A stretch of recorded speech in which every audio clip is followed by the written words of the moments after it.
Hey guys, just before the podcast gets started, don't forget to subscribe and turn on your notifications so you never miss an upload.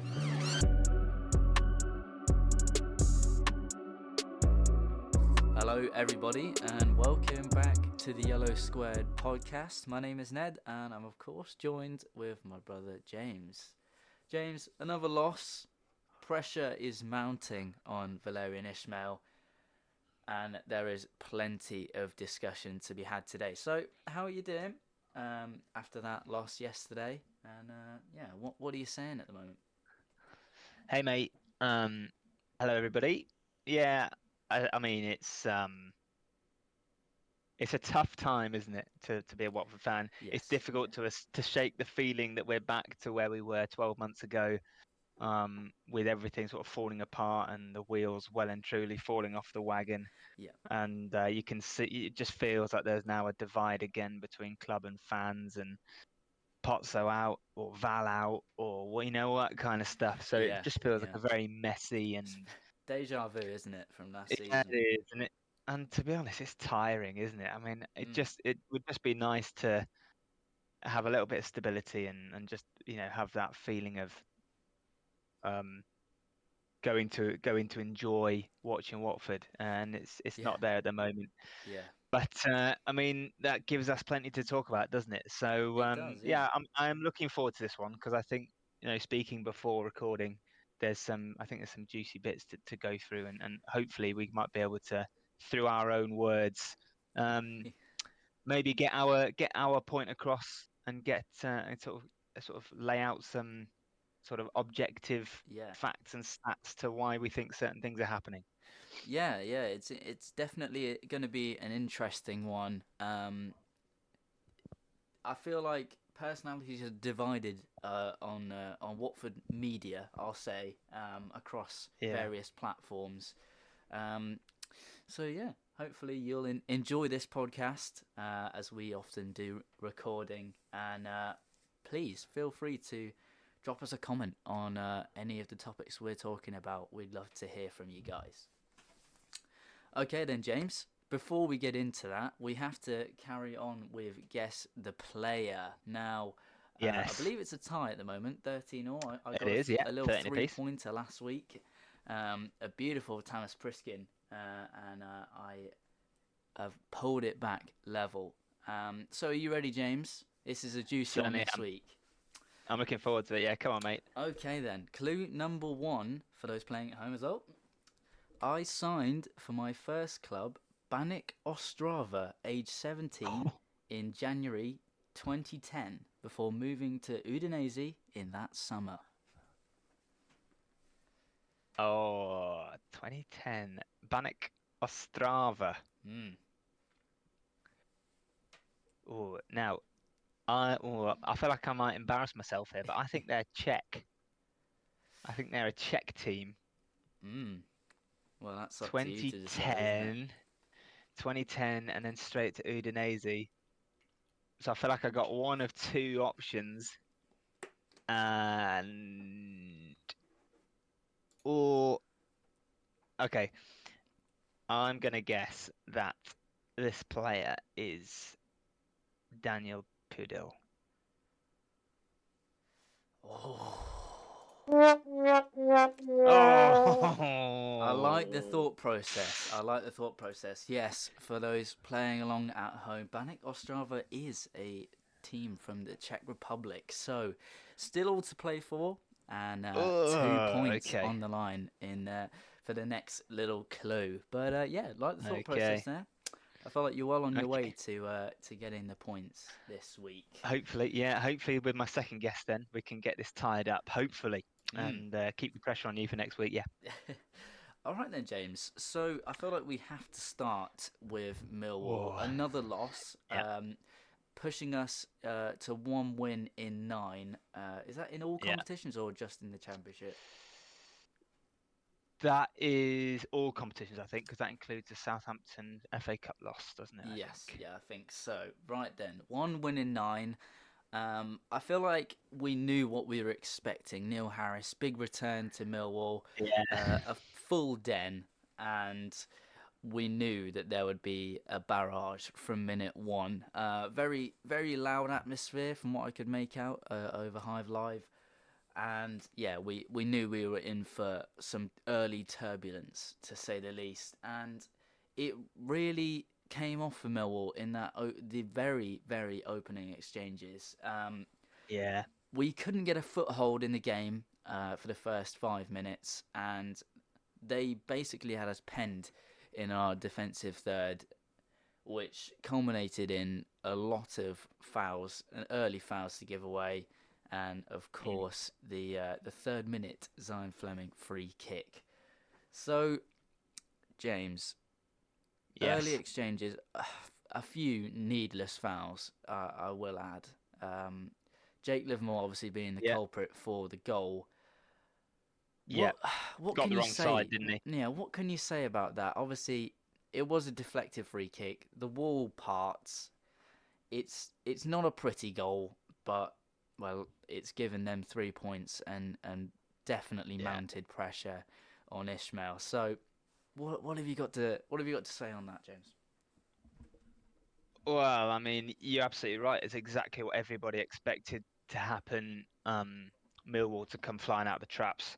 Mm, I think, I think to be honest with you, had Asprilla stood firm in the wall and it deflected away, I personally believe we actually then just go on as we saw with the game. We go yeah. on to sort of steady it, and you would have had a nervy Millwall. So, Mm, and we'll talk about the wider performance across the whole game in a bit. But I think it's one of those moments where Millwall were always going to come flying out of the traps yes. hard and Yes. aggressive, and the ball was basically going to be sucked towards Ben Hamer's goal by the Millwall fans Yeah. for the opening 10-15 minutes. It was always going to happen, and it was about how we stood firm.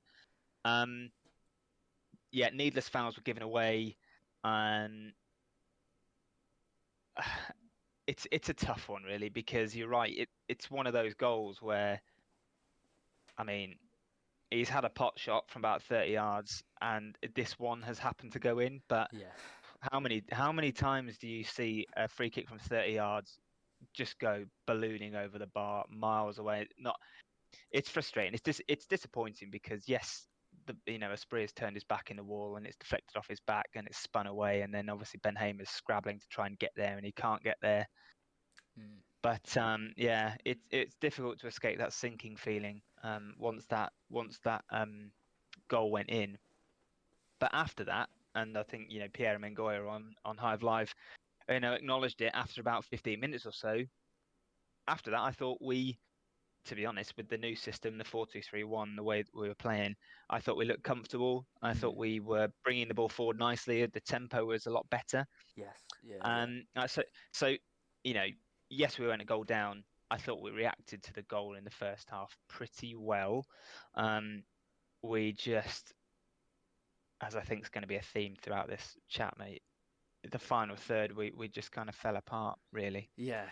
Yeah. It's a annoying one, really. We get into some good positions. We did it pretty much instantly after the goal. We were getting forward. Bayo had a chance that hit the side netting. But the theme of it is it's just so sloppy in the final third. You're looking Yeah. to players like Asprilla and Dennis to create something, and nothing was coming off yesterday. Passes were going No. astray uh, by miles, and Yeah. people didn't look like they were on the same page, and that's a real concern. We're struggling for goals now, whereas towards the tail end of the calendar year last year, we were rattling goals in, 5 at Preston, 5 at home to Rotherham. Um, we were looking Yeah. strong in creating chances and finishing chances. Um, but now I think it kind of reflects, doesn't it, the pressure that is mounting, not just on Ishmael, but on all of the players. There's a Yeah. lot of noise coming from Watford fans, and I'm sure whilst these players are media trained to sort of tune it out, it some of it will filter through to them, and Undoubtedly, yeah, yeah, absolutely. and people are players are then trying to be more safe with the ball, make easy passes rather than having that creative freedom which we'd seen at other points in the year when we were on a good run. Then you're looking at Kemba having a shot out the box and Kone having a shot from out the box, and it all Mm, felt like it was coming off for us. But now yeah, it's concerning, isn't it, that we're trying to play it safe, but it just doesn't come off. The final ball is missing because people yeah, are tentative to finding that killer pass with fear of making a mistake. And as it yeah, showed yesterday, it really just was not coming off for the likes of Dennis. I felt like he had quite a few opportunities yeah, to create something, and yeah, we just struggled. I think Ken Sema struggled yesterday. yeah, Aspria struggled. It just was one of those games where if we took a point, we didn't concede in that. We didn't concede in the third minute. Then you're looking at, well, it was a better performance overall, you would say, than in recent weeks, and then we have a yeah, platform to build on. But as it is, yeah, it goes in. We're one goal behind, and then we're chasing the game, and that just the pressure is mounting, and yeah, I yeah. think I think it's so. difficult, isn't it? Yeah, really difficult. I actually think that if we don't score, if we don't concede that early goal, I would really doubt that Millwall would actually have gone on to create anything meaningful in the Mm. game. Yeah, We they were saw really really, poor. They were really poor. yeah, they didn't really have much attacking threat. There was a lot of long balls that were sort of going long and going out of play, and you know, again, I mean, I thought Sierralta and Hoot actually dealt with Millwall really well, Yeah, and yeah. We had, we I had a thought couple Hoot of had shaky another moments game. defensively, didn't we? But other than Yeah, that, they were pretty yeah, resolute. yes, there were a couple of shaky moments. You're right. But I think that's exactly what you're talking about there, mate. In that this team knows that it's struggling and it's low on confidence, and I think they just look a little bit. They've gone into their shells.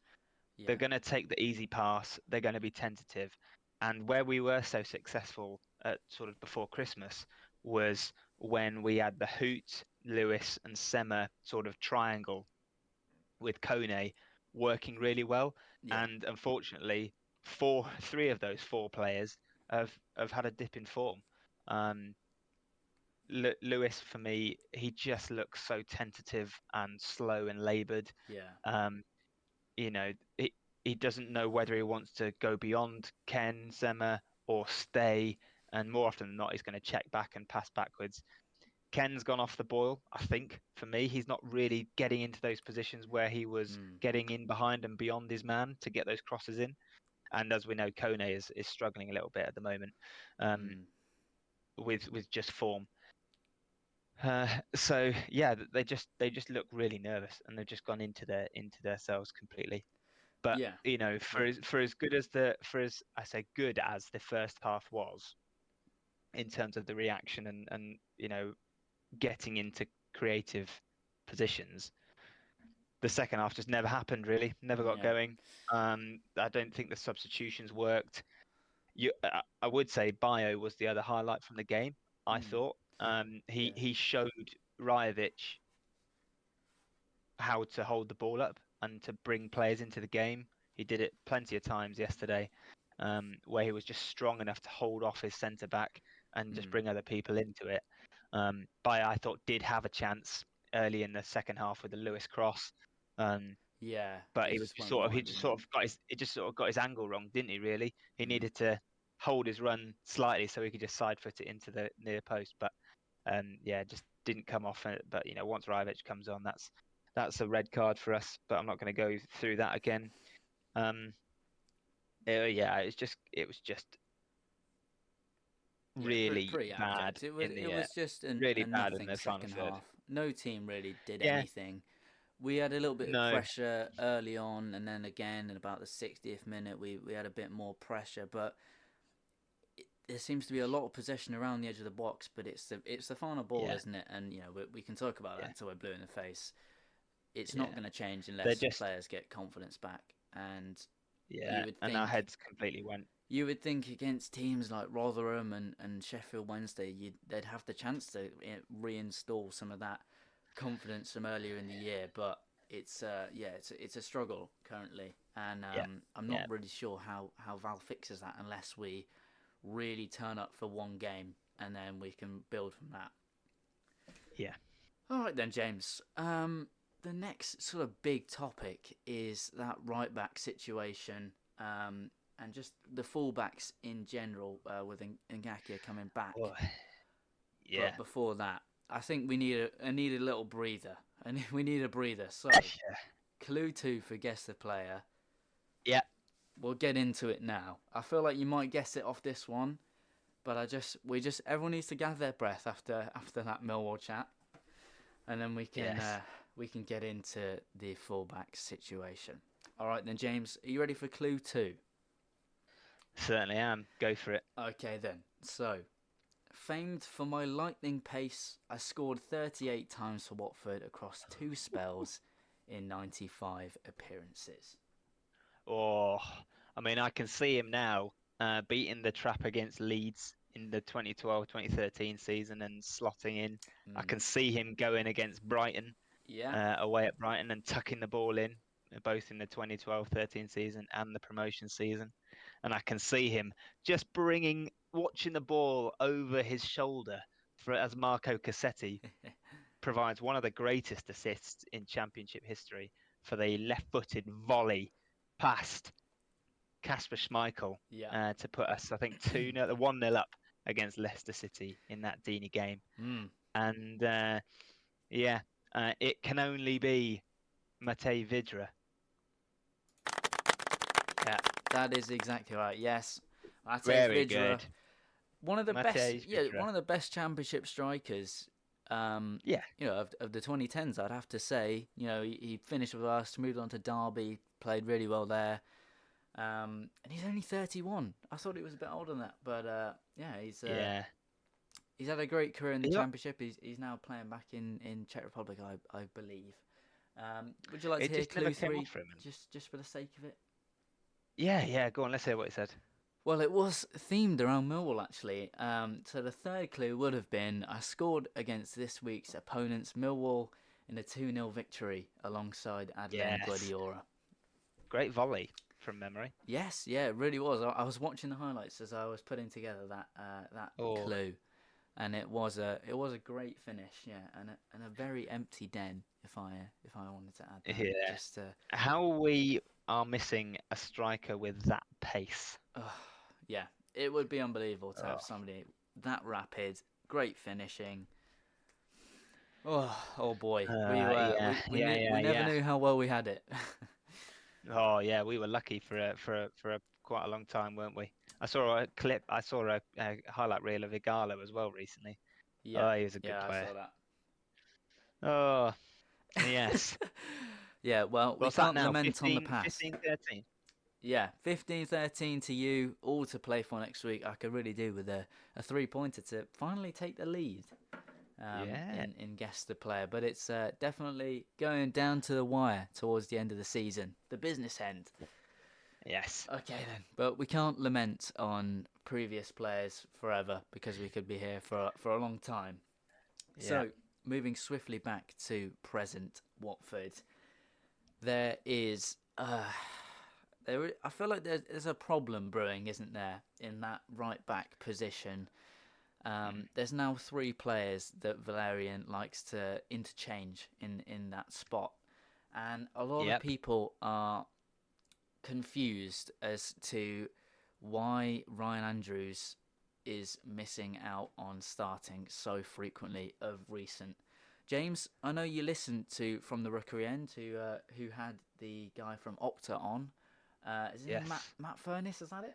Matt Furniss. Yeah, Matt Furniss, Yeah. Watford fan and Opta sports analyst. Yeah. Yes. So I'll let you give us a little breakdown of the stats and potentially some of the reasons as to why Ismail is picking Deli Bashiru and now Ngakia, having returned from injury Yeah. over Ryan Andrews.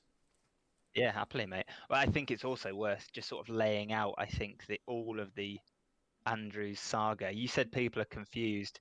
about why he's not being picked. I would probably go a bit further, mate. I'd say people are downright furious Yeah, yeah, as to the lack of his inclusion at the moment. Um, and last night there were all sorts of comments that came out all over Twitter. As much as I try to avoid it, I did see obviously Andrew French put some stuff out, so I do listen to him and I trying to work out what he was saying. Lots of comments really, wasn't there, about Val saying that Ngakia is the preferred right back.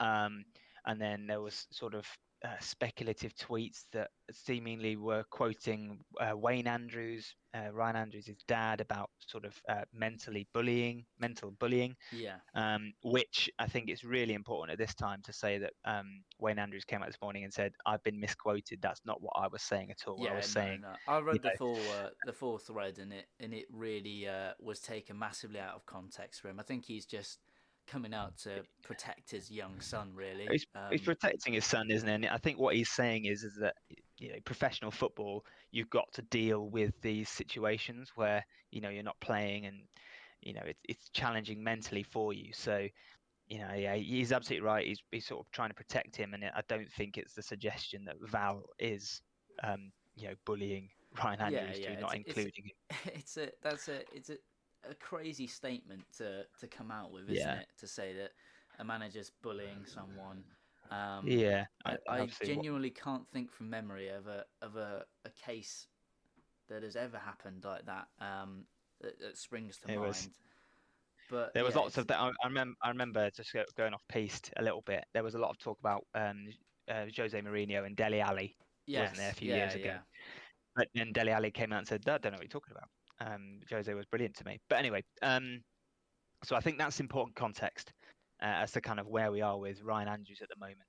yeah. And so yeah, I listened to the From the Rookery End pod in the week. Crucially, it's important to say that this was recorded in midweek, so before the Millwall game. Mhm. And Matt Furniss was talking about Ryan Andrews and why he thinks Valerian isn't selecting him. And I would implore everybody who listens to this to go and listen to that podcast. It's all sort of From the Rookery End. It's all over their Yeah. page and on YouTube as well. They've got a YouTube page. I would really encourage everyone to go listen to it, because whilst we might not agree with it, and I for one like seeing Ryan Andrews in the side, I think it's good for the club as a whole. Um, and I like the way he tries to play football. But for the system that Valerian wants to play, that is more possession orientated, it's a bit more technical with the right backs coming in field and linking up the play and becoming extra options in midfield. You can see now why, and I'll go through some of the key stats, that he prefers Tom Delibashiru and um, Jeremy Ngakia. So in short, sort of the broad brush strokes here, Ryan Andrews, is ball retention and his open play chances created is amongst the worst in the squad. He's got a passing accuracy of around 69%. That doesn't include crosses. So he's not retaining the ball well. That's the second lowest in the side, only behind Mileta Rajovic. And in open play, he has the lowest chances created per 90 Mm. across the squad, not including centre backs. That's important to note. So you can kind of see why, when Val wants to have this system, he wants to have players who can retain the ball, bring other players into play, and be a bit more threatening in the final third in Yeah, this system yeah, specifically. And that's why when you look at Tom Delibashiru, he has the highest ball retention in the squad. He's actually 4% above second place. So he's got the best ball retention and passing accuracy in the side, just under 90%. Kone is the next best, by the way, with 86%. So Delibashiru is excellent at keeping the ball in tight situations and bringing other people into yeah, play. yeah, And Jeremy Ngakia has also got relatively good stats as well, but he has a smaller data set. So in short, that is why it can be argued that Valerian Ismail likes to have Delibashiru and Jeremy Ngakia in the yeah, side over Ryan Andrews because of the system. Um, and people might say, well, Ryan Andrews isn't playing very much. Well, actually, he's got 29% appearances. He's played 54% of the total available minutes this season. So he's got a good data set Yeah, for yeah. his Plenty to stats. look at. And I did a little bit of looking myself because I really found that insightful and eye-opening. Really, because when you think of Ryan Andrews, you think of fast, bombing, attacking, uh, getting into difficult, threatening positions, etc. And so it took me by surprise, really. Um, and I went on to whoscored.com. Anybody can do this. And I kind of looked at, there's an overall, you can find overall ratings for players in the squad, Yeah, and sort of defense. You can break it down to overall defensively, offensively, etc. So I looked at all of the fullbacks this season for the kind of the score, and Ryan Andrews has a defensive score this season of 6.39, yeah, and that's compared to Tom Delabashiru, who has a 6.49. Jamal Lewis has a 6.57. And James Morris, I think, was about 6.60 actually, but he's got a smaller data set. And Jeremy Ngakia, I think he was at 6.9, but I think you can probably discard him because he's played such little football. yeah, yeah, So actually, when you look at it statistically, Ryan Andrews is uh, coming up short in certain areas of the play, yeah, yeah, which I think is the justification that Val is using for not picking him at the moment. Now, yeah, yeah, and this is, I think, something for us to chat about because that's the kind of the statistics part covered off there, mate. yeah, But um, I think if you were to have a different system playing wing backs, out and out wing backs, yeah. Ryan Andrews is the player you want with his pace, Absolutely. getting forward. I think that's the kind of player you want. So Yeah, yeah, your question really is: do you want the system and the style of play that Val is trying to impose, or do you want a totally different system yeah, to just accommodate Ryan Andrews? It's a difficult one, but yeah, I think it's worthwhile because we noticed yesterday and all in the week people have really been sort of diving in on they want Andrews in the side, but I thought it's useful to just regurgitate, to be honest, Matt Furniss and From the Rookery End's work, because I think it's really worthwhile in understanding that. yeah. It's something that gets overlooked, isn't it? I think from the perspective of Watford fans in general, including us, we love Mm, Ryan Andrews. We love to see him get yeah, into the first team. We love to see him do well. Obviously, he's come yeah, through the academy, and that's not something that really happens too often at Watford. Um, no, no, no, I mean, you can if you want to hear more about how the academy's been neglected, we did a podcast about 7 months ago. So a little plug for you guys yeah, to go and check that out. But yeah, yeah, yeah, it's such a complicated one for the emotions, isn't it? Because everyone loves Ryan yeah, Andrews. He's got so much potential. He's yeah, lightning fast. But when you're looking at the stats and the system that we're trying to employ, it just doesn't seem to be working for him. And I think that's something that can be developed. He's what 19, 20, yep, so there's plenty of yeah, time yeah, to develop him and improve that ball retention and passing accuracy. And I don't want to sound like someone that just relies on um, stats yeah, no, and it's something that you're looking at the face of the game, and it seems like Deli Bashiru struggles a little bit defensively. Obviously, Ngakia is very yeah, strong defensively, and then on the yeah, other hand, Andrews is so strong offensively and has the ability to cover because of his pace. So he's very useful in that respect. But I mm, feel like I noticed it from one of the first few games that Deli Bashiru had played at right back. Whilst not being an out and out right back, he doesn't have a lot of pace. His ball control and his passing is far ahead of others in, well, obviously in the whole squad, but in that position yeah, specifically. He can work yeah, with the ball in tight spaces, and that's something that Ishmael will want because we seem uh-huh. to be playing the style of football where the back four has the ball a lot, and then we try and progress into the midfield. And I think Deli Bashiru does a better job of that than I would say Andrews does. And it does pain me to say it because I would love for Andrews to play every week and him be, perfect for that role. But like you said, But I think, unless we need a wing back and we switch yeah, to the system of using wing backs, then I don't think Andrews really fits it. And but I it think is a painful it's a painful one to say because everyone it's loves tough, him, mate, but isn't it? But unless he I think develops, it's not going to. I don't think it will change. and he is going to develop, and I think another pre-season for him is going to be really valuable, Mm. because you can work on that, mate. You can work on your ball retention and Yeah, your yeah, passing accuracy absolutely. and Yeah, your 100%. final ball. You can work on that. That's really Yeah, easy to do. it's not the natural attributes of Andrews that need work because they're No, absolutely no, fabulous. It's he's got genuinely huge just a potential. small technical tuning that he needs in order to fit into that system. I think for me though, what I'm now sort of wanting to see is I would just try and put Delabashiru further forward in that midfield now, Yeah, whilst yeah, players are yeah, out of form, because what we're not having at the moment is a midfielder who is able to get on the half turn, break the line, or get out of trouble. yeah. And you know whether or not you want to play Andrews or Ngakia at right back, Mm.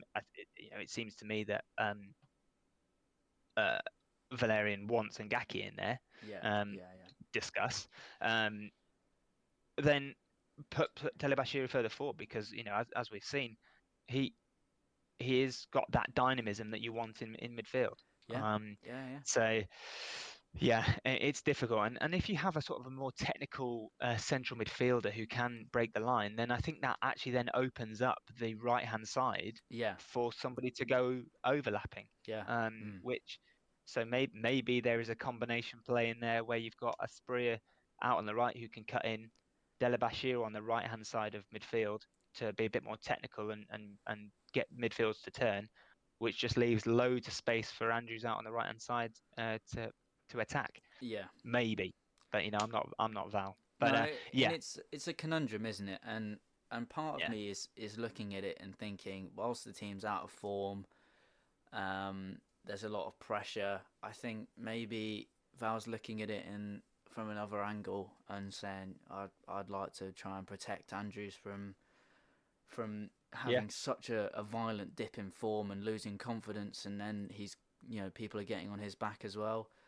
And so that could be another factor that he's looking at it into. But That's what the that's what the club seemed to suggest, didn't they? They look yeah, trying to look after him and keep him. I mean it's a lot of Keep him football from. for a first full season Mm, in the championship. He only broke in right at the end of last season, and he was one of the yeah, brightest sparks that season, and he's progressed. yeah. And I feel like he had his best game at Plymouth away. He was absolutely amazing that day. Oh, yeah, really good. Comparing him to Barley Mumba, who's considered one of the best youngsters in the league, and people rant and rave about him, and Andrews did Yeah, him literally every time, and yeah, scored his goal, and I think there is 100% a position for Andrews in maybe in the yes. future, but yeah, it's just Oh, a couple bits of absolutely. fine tuning, which I think, yeah, like you Yeah. say, another pre-season will do, and he will continue to make appearances this season. It's not like he's being completely frozen out of the squad. But Mm. yeah, I think you can't look at the stats and ignore it. I think defensively and with that rating of 6.39, it's not a pretty rating. I'd have to say. No, and I think it was maybe a month or so ago when he really was sort of noticed that he was dropped from the side. Val did sort of talk about how his numbers had dropped. Yeah. So I think that's what it's all about. Yes. All right then, James. Final question for you for today. Yeah. Ishmael in or out? Ishmael in. Yeah. I think we can both agree on that. I thought you were going Do to you want me- expand on that. To be honest, I didn't really expect Well, it. mate, I Yeah. thought I thought Yeah. you I thought you were going for sort of I thought you were going for like quick fire questions. Sorry, mate. Oh, Yeah. Yes, I mean, I've only I got am. one, so it's not really questions. Yeah, I am still Val in. Yeah. Um, Yeah. Yeah. mostly because mostly because what's the point in getting rid of him? Yeah. I don't see it Um, now, anyway. my, my personal take, maybe you may disagree with me. We're not going up and we're not going to go down. I think No. enough work was done at the start of the season, and we will continue to pick up enough points throughout the remainder of the season, I believe. So we're not going up, we're not going down. Uh, so basically, what good would there be in more disruption, and setting the club back, another 12 months in Mm. terms of, I really believe that we need another window where we try and give Val the players that he wants for his system. Yeah. Because, let's be real, we've not been playing with the striker that we need for his system. Yeah. And we're sort of down a left back, which I think he needs for his system. So yeah, no, mate, I am Val in. I think he's done enough good work at the start of the year. Yeah. Um, Yeah. and unless the players really turn on him and stop trying for him, then I don't really see what benefit there would be in getting rid of him. Yeah, I completely agree. I think you've at least got to stick it to the end of the season and then actually back him in a window and give him the players he wants. And we said this before. It's the theme of every Watford manager, isn't it? They're never quite backed Yeah, with the players they need. And shockingly, I think shockingly to everyone, it sometimes goes wrong. And yeah, but yeah, I yeah. think for now I'm still Valerian in. Um, but I think it's a topic for a different podcast. But I feel like the Mr. Potso's time could be coming to a close. Um, in I order think to that's the bigger problem. in order to look at the success of Watford in the next few years. But yeah, Yeah. that's a big statement to end a podcast on. But Oh, like I nice. said, Yeah. we could be here for a long time if we were to discuss that as well. So thank you everyone for taking the time out of your day to listen to the podcast. If you're still here, and yeah, we'll see you again very soon. Another week. A big And week. A a big week big ahead week for ahead, Watford. and hopefully we don't see any corner flags in between now and Oh, next weekend. Not to tempt fate. not least, not least because we can't take a corner. Either. Yeah. That's a tough one, isn't it? Yeah, they have to Yeah. find another way of showcasing when a manager's been sacked. Yeah. All right then, guys. We'll see you again very soon. Take care. See you, everybody.